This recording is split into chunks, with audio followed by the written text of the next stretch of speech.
أعوذ بالله من الشيطان الرجيم بسم الله الرحمن الرحيم للرجال نصيب مما ترك الوالدان والأقربون وللنساء نصيب مما ترك الوالدان والأقربون مما قل منه أو كثر نصيبا مفروضا صدق الله العلي العظيم.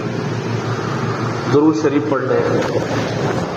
اللهم صل على سيدنا ومولانا محمد وعلى آل سيدنا ومولانا محمد وبارك وسلم.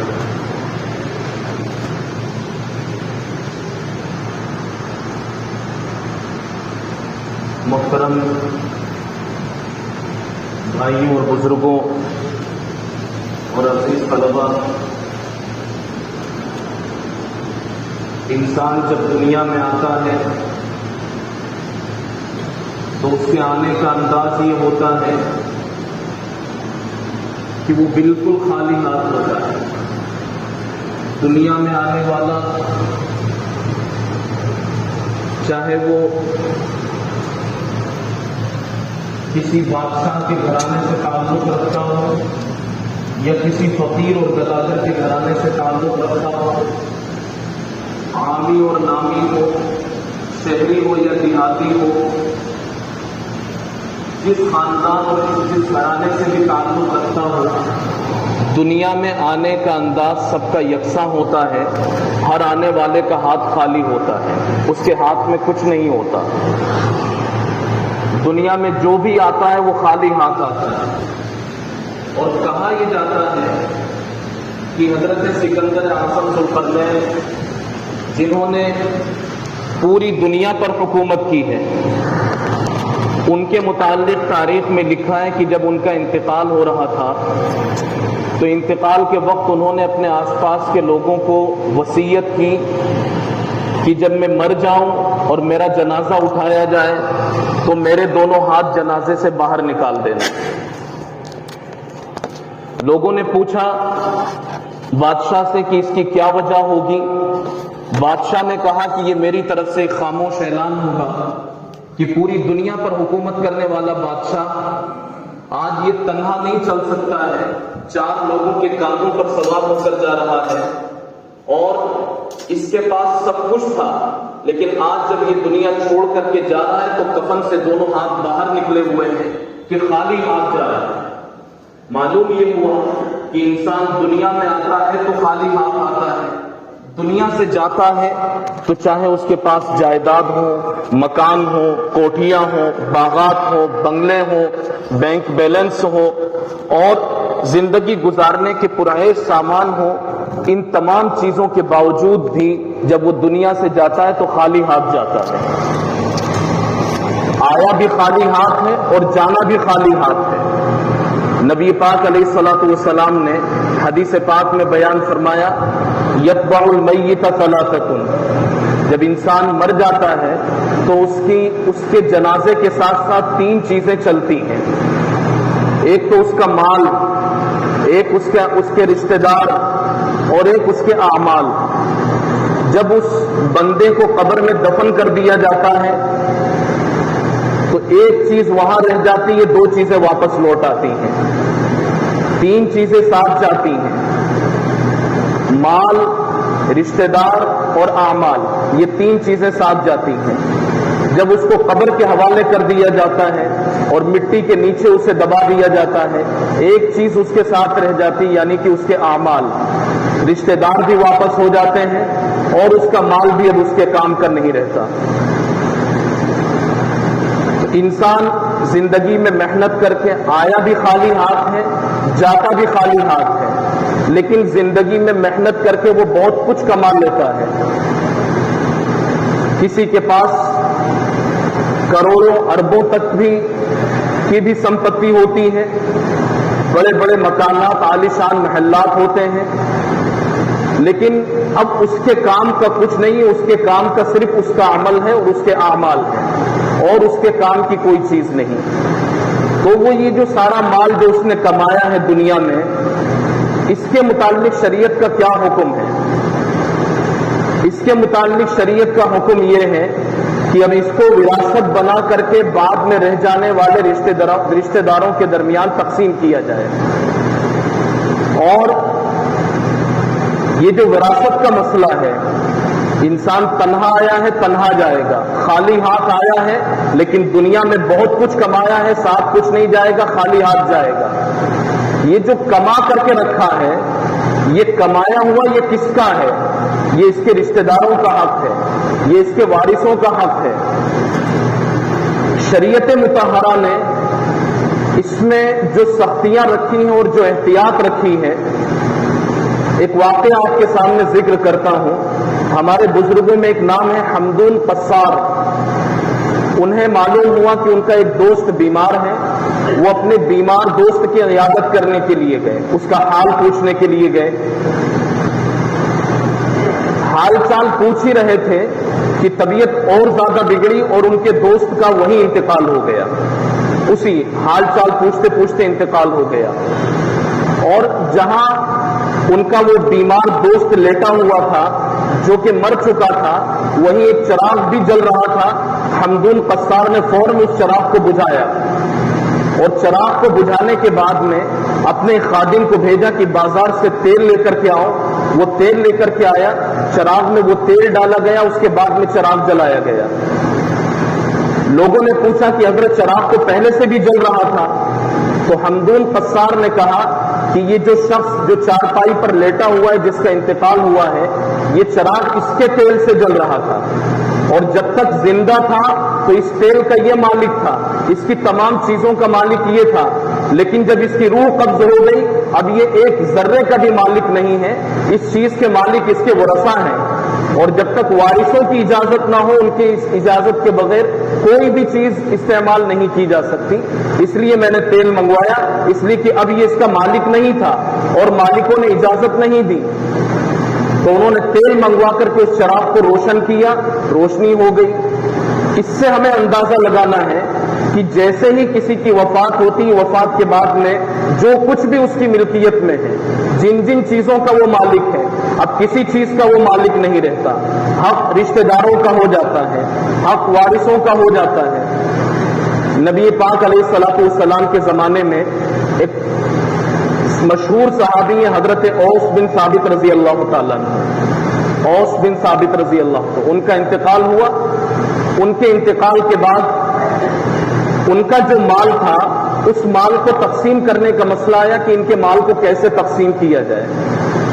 تو ان کی 2 بیٹیاں تھیں اور ایک نابالغ بیٹا تھا، چھوٹا سا بیٹا تھا، اور ایک ان کی اہلیہ تھی. مرنے کے بعد میں ان کی 2 بیٹیاں، ایک نابالغ بیٹا اور ایک ان کی اہلیہ، ان کی بیوی تھی. آس پاس کے لوگوں نے جو ساتھ رہنے والے ہوتے ہیں، قریبی رشتہ دار ہوتے ہیں، انہوں نے حضرت اوس بن ثابت رضی اللہ تعالیٰ عنہ کا پورا مال اٹھایا اور اٹھا کر کے ان کے چچا زاد بھائیوں میں تقسیم کر دیا. وجہ کیا تھی؟ وجہ یہ تھی کہ عرب کے قدیم دستور میں اور پرانی جو رسم تھی، ان کی پرانی رسم یہ تھی کہ مرنے کے بعد جو مال ہوگا، یہ مال کسی عورت کا حصہ نہیں ہو سکتا ہے اور کسی نابالغ کا حصہ نہیں ہو سکتا ہے. اور انہوں نے تو مرنے کے بعد عورتیں ہی چھوڑی ہیں، 2 بیٹیاں، ایک بیوی اور ایک نابالغ بیٹا. لہذا وہ مال اٹھا کر کے اور ان کے چچا زاد بھائیوں کو دے دیا گیا. یہ نبی پاک علیہ الصلوۃ والسلام کے پاس گئے. ان کی 2 یتیم بیٹیاں، ایک یتیم بیٹا اور ایک بیوہ بیوی نبی علیہ الصلوۃ والسلام کی خدمت میں حاضر ہوئے. آپ علیہ السلام سے یہ کہا کہ یا رسول اللہ، ہمارے ذمہ دار کا تو انتقال ہو چکا ہے اور ہم بے کس اور بے سہارا ہیں. جو مال تھا وہ مال دوسروں کو دلوا دیا گیا. نبی علیہ الصلوۃ والسلام کو بہت فکر ہوئی اس موقع پر.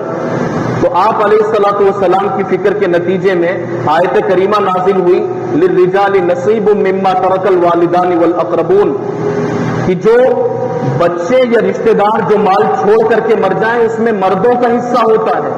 وللنساء نصیب مما ترک الوالدان، اور عورتوں کا بھی حصہ ہوتا ہے اس میں جو مال چھوڑ کر کے رشتہ دار مر جائے.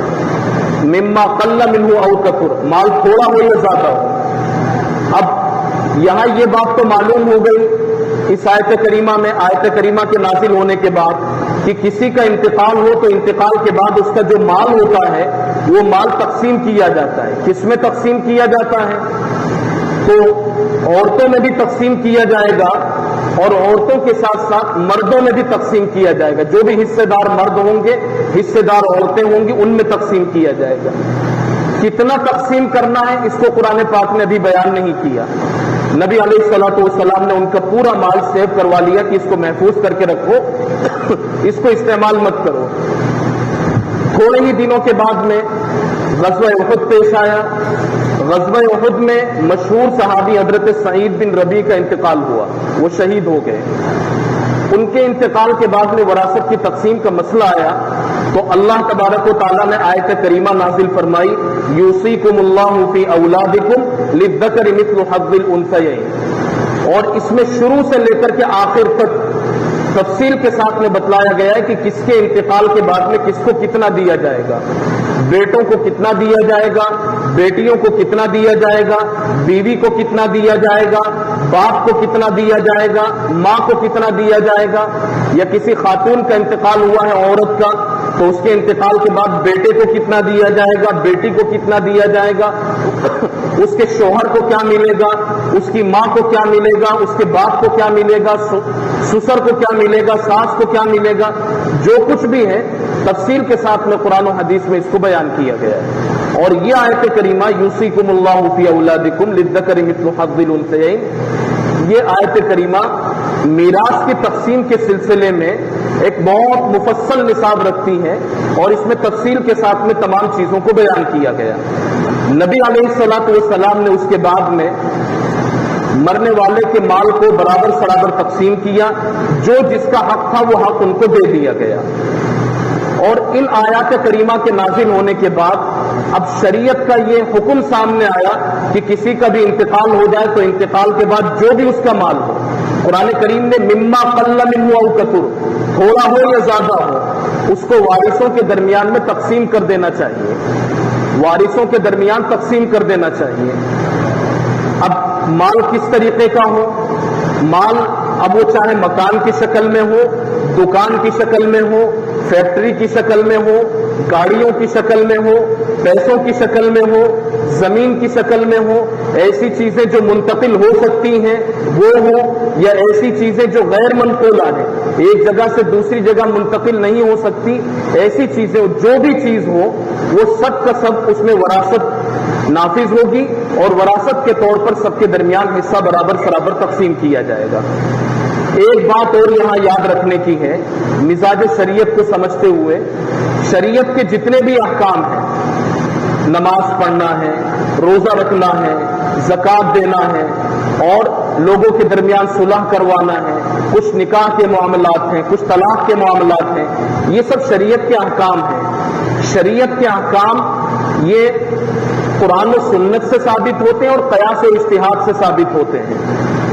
لیکن یہ وراثت کا مسئلہ ایک ایسا مسئلہ ہے کہ جس میں قیاس اور اجتہاد کی گنجائش نہیں رکھی گئی ہے. تمام کے تمام مسائل قرآن اور حدیث سے ہی ثابت ہیں، یا تو اللہ نے بتلا دیے ہیں یا رسول اللہ نے بتلا دیے ہیں.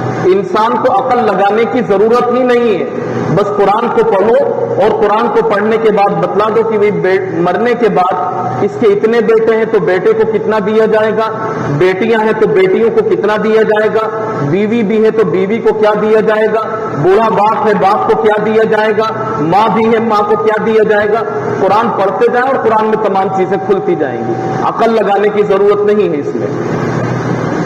یہی آیت کریمہ یوصیکم اللہ فی اولادکم للذکر مثل حظ الانثیین، اس میں یہ چیز بیان کی گئی کہ جب حصوں کی تقسیم ہوگی تو بیٹوں کو ڈبل حصہ دیا جائے گا، بیٹی کو اس کے مقابلے میں سنگل حصہ دیا جائے گا. تو یہ بیٹوں کو کیا اللہ تبارک و تعالیٰ نے بیٹیوں پر فضیلت دی ہے؟ بیٹوں کا حصہ زیادہ کیوں ہے، بیٹیوں کا حصہ کم کیوں ہے؟ وراثت کی جب تقسیم ہو تو قرآن کریم نے حصے الگ الگ کیوں بیان کیے ہیں؟ الگ الگ بیان کرنے کی دو حکمتیں ہیں. ایک حکمت تو یہ ہے کہ مال کو خرچ کرنے کی جتنی بھی ذمہ داریاں ہوتی ہیں وہ تمام کی تمام ذمہ داریاں مردوں پر ہوتی ہیں، بیٹوں پر ہوتی ہیں، عورتوں پر بیٹیوں پر نہیں ہوتی. اس لیے اللہ تبارک و تعالیٰ نے بیٹوں کو ڈبل حصہ دلوایا. کس طرح؟ کہ کسی بھی شخص کو اپنا بھی خرچہ چلانا ہوتا ہے اور اپنی اولاد کی پرورش، اس کی تعلیم، اس کی شادی بیاہ، پھر بوڑھے ماں باپ ہوں تو ان کی بھی کفالت، یہ سب اسی کے ذمے ہوتا ہے۔ اور جو بچی ہوتی ہے، بیٹی ہوتی ہے، اس کے ذمے کوئی کام نہیں۔ جب مال خرچ کرنے کی تمام ذمہ داریاں بیٹوں پر اور مردوں پر ہے، اس لیے شریعت نے بیٹوں کو اور مردوں کو ڈبل حصہ دلوایا ہے اور بیٹیوں کو ان کے مقابلے میں سنگل حصہ دیا گیا ہے۔ دوسری بات یہ ذکر کی جاتی ہے کہ بیٹیوں کو حصہ دو جگہ سے ملتا ہے۔ باپ کا انتقال ہو گیا تو بھی حصہ ملے گا ادھر اپنے گھر سے، میکے سے، اور ادھر شوہر کا انتقال ہو گیا تو بھی حصہ ملے گا، سسرال سے حصہ ملے گا۔ تو بیٹیوں کو دو طرف سے حصہ مل کر کے ان کا بھی برابر ہو جاتا ہے اور بیٹوں کو ایک ہی طرف سے حصہ ملتا ہے۔ تو اس طرح اگر دیکھا جائے تو مال کی ساری ذمہ داریاں بیٹوں پر ہیں، اس لیے بیٹوں کو زیادہ ملتا ہے۔ اور اگر دوسری طرف سے دیکھا جائے تو بیٹوں اور بیٹیوں سب کا برابر ہو جاتا ہے، کسی میں کوئی اونچ نیچ نہیں رہتی۔ اور شریعت مطہرہ نے اس کا بہت خیال رکھا ہے کہ طبیعتوں کے اندر اور مزاجوں کے اندر مساوات کو باقی رکھا جائے، اونچ نیچ نہ ہو پائے۔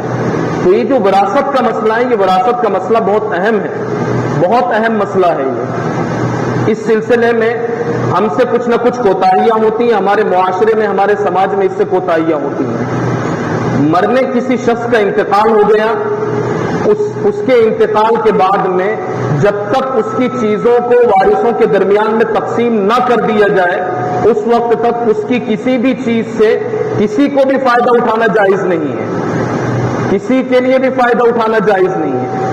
باپ کا انتقال ہو گیا، اس کے 4 بیٹے تھے، باپ کا مال ابھی بیٹوں اور بیٹیوں کے درمیان تقسیم نہیں ہوا ہے، اس سے پہلے اگر بڑے بیٹے نے، چھوٹے بیٹے نے، درمیانی بیٹے نے، کسی نے بھی کچھ بھی استعمال کیا، ناجائز ہوگا، حرام ہوگا، اس لیے کہ اب وہ سب کا حصہ ہو چکا ہے۔ جب تک حصہ ہو کر کے الگ الگ نہ ہو، کوئی کسی کے حصے کو استعمال نہیں کر سکتا ہے۔ اور جب حصوں کی تقسیم ہو، حصوں کی تقسیم ہونی چاہیے، فرض ہے، واجب ہے، ضروری ہے۔ علماء سے پوچھ کر کے، دارالافتاء کے ذمہ داروں سے پوچھ کر کے حصوں کی تقسیم سمجھنی چاہیے اور حصے برابر سرابر تقسیم کرنے چاہیے۔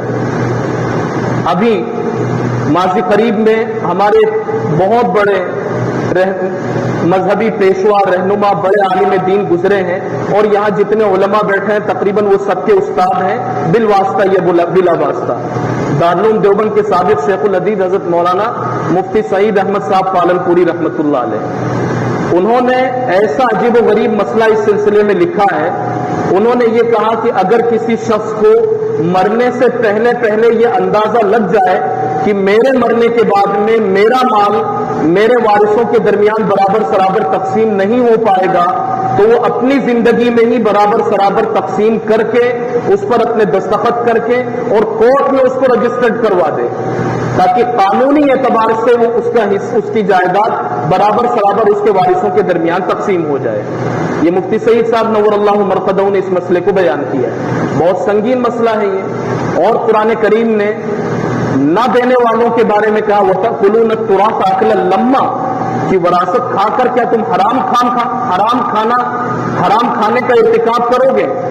یعنی کہ وراثت کے مال کو تقسیم نہ کرنا اور ترکے کو تقسیم نہ کرنا، میت کے چھوڑے ہوئے مال کو تقسیم نہ کرنا، اور تقسیم سے پہلے ہی یہ تقسیم کے بغیر ہی اس کو استعمال کر لینا، کھانے پہننے کے اعتبار سے یا اور استعمال کرنے کے اعتبار سے، تو یہ حرام کھانے اور حرام استعمال کے مترادف ہوگا، اس لیے اس سے بچنا چاہیے۔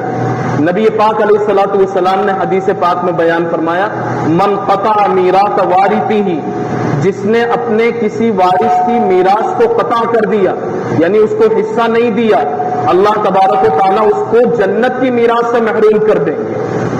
قرآن کریم میں الذین یرثون الفردوس، کہ جو نیک لوگ ہوتے ہیں وہ جنت کے مستحق ہوتے ہیں، جنت کے وارث ہوتے ہیں، لیکن جو وراثت سے محروم کرنے والا ہوتا ہے اللہ تبارک و تعالیٰ اس کو جنت سے بھی محروم فرما دیتے ہیں۔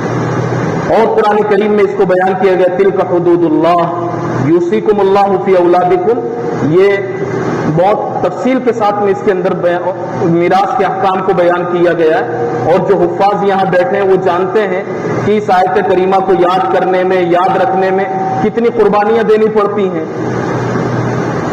اکثر حفاظ کا حال یہ ہوتا ہے کہ اساتذہ کی سختیوں سے گزرنا پڑتا ہے اس آیت کریمہ کے لیے، اس لیے حفاظ کو، علماء کو یہ آیت کریمہ بہت یاد ہوتی ہے اچھی طریقے سے۔ ہم سب مل جل کر کے علماء سے اور حفاظ سے اس آیت کریمہ کو پوچھیں، سمجھیں اور سمجھ کر کے پھر اس پر عمل کرنے کی کوشش کریں۔ اس آیت کریمہ کے ختم ہونے کے بعد اللہ تبارک و تعالیٰ فرماتے ہیں تلک حدود اللہ، یہی اللہ کے حدود ہیں۔ وَمَن يُطِعِ اللَّهَ وَرَسُولَهُ يُدْخِلْهُ جَنَّاتٍ تَجْرِي مِن تَحْتِهَا الْأَنْهَارُ، کہ جو شخص بھی اللہ کے حدود کو پورا کرے گا اللہ اس کو جنت میں اور بہشت میں داخل فرما دیں گے۔ وَذَلِكَ الْفَوْزُ الْعَظِيمُ، بڑی کامیابی ہے یہ۔ وَمَن يَعْصِ اللَّهَ وَرَسُولَهُ، اور جس نے اللہ اور اللہ کے رسول کی نافرمانی کی، وراثت کو روک کر کے، وراثت کو تقسیم نہ کر کے، وارثوں کے حصوں کو روک کر کے، وارثوں کو کم حصہ دے کر کے، وَمَن يَعْصِ اللَّهَ وَرَسُولَهُ وَيَتَعَدَّ حُدُودَهُ، اور اللہ کے حدود میں کمی زیادتی سے کام لیا، يُدْخِلْهُ نَارًا خَالِدًا فِيهَا، اللہ تبارک و تعالیٰ اس کو ہمیشہ ہمیشہ کی جہنم میں داخل فرما دیں گے۔ وَلَهُ عَذَابٌ مُّهِينٌ، اور یہ اس کے لیے بہت تکلیف دہ اور رسوا کن عذاب ہوگا۔ تو یہ جو وراثت کا مسئلہ ہے انتہائی سنگین ہے۔ آخری بات کہہ کر کے میں اپنی بات ختم کرتا ہوں یہیں پر، کہ اگر کسی شخص کی وفات کے بعد میں اس کے حصوں کو صحیح طور پر تقسیم نہیں کیا گیا، ابھی میں نے آپ کے سامنے ذکر کیا ہے کہ مرنے کے بعد بیٹوں کا، بیٹیوں کا، بیوی کا، ماں باپ کا، قریبی رشتہ داروں کا حصہ ہوتا ہے، اور یہ قیاس و اجتہاد سے نہیں، قرآن اور سنت سے ہوتا ہے۔ لہذا اگر کسی شخص کے مرنے کے بعد میں اس کے بیٹوں نے زمین کو، جائیداد کو، گاڑی کو، بینک بیلنس کو، سب چیزوں کو آپس میں تقسیم کر لیا اور اپنی بہنوں کو اس میں سے حصہ نہیں دیا، تو یہ جتنا بھی کھانے والے ہوں گے، جو کچھ بھی کھانے والے اور استعمال کرنے والے ہوں گے، یہ ہو یا ان کی اولادیں ہوں، سب کچھ حرام ہے، سب حرام ہے۔ اس لیے اور اس سلسلے میں اگر شادی کے وقت میں اپنی بہنوں کو اور اپنی بیٹیوں کو جہیز دے دیتے ہیں، ماہرہ دے دیتے ہیں، یہ چیز اس کا بدل نہیں بن سکتی ہے، وہ ایک رسم ہے، وہ رسم ہی ہے، یہ شریعت کا حصہ ہے، سنت کا حصہ ہے، اس کو دینا ضروری ہے۔ بعض علاقوں میں تلک دینے کا بھی سلسلہ ہے، تلک ہو، جہیز ہو، ماہرہ ہو، یہ وراثت کا، میراث کا بدل نہیں بن سکتا ہے۔ مرنے کے بعد میں میت کے مال کو برابر سرابر تقسیم کر کے جس کا جو حصہ ہے، مردوں کا مردوں تک، عورتوں کا عورتوں تک، بچوں کا بچوں تک، بچیوں کا بچیوں تک، ماں باپ کا ماں باپ تک پہنچانا، یہ بعد میں رہ جانے والوں کی ذمہ داری ہے۔ اللہ تبارک و تعالی ہم سب کو مزاج شریعت کو سمجھ کر معاشرے کی اصلاح کرنے کی اور سماج کے سدھارنے کی اور اپنے سماج کو، معاشرے کو سنت اور شریعت پر ڈھالنے